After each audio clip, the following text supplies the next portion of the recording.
সবাইকে রাখি বন্ধনের অনেক অনেক প্রীতি ও শুভেচ্ছা আমার তরফ থেকে।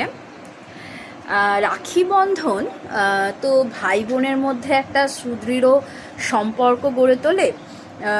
একটা বিশেষ দিন কেন, সারা বছরই সেই সম্পর্ক, সেই বন্ধন অটুট থাকে, কিন্তু এই বিশেষ রাখি বন্ধনের দিনে, রাখি বন্ধন উৎসবের দিনেই কিন্তু রাখি পরিয়ে ভাই বোনের মধ্যে যেন সম্পর্কটা আরও অটুট হয়ে ওঠে।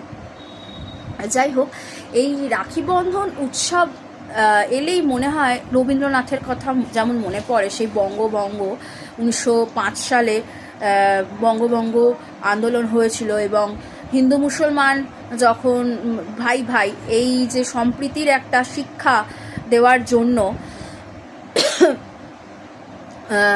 রবীন্দ্রনাথ ঠাকুর কিন্তু রাখি পরিয়ে, হিন্দু মুসলমান দুই ভাইয়ের হাতে রাখি পরিয়ে কিন্তু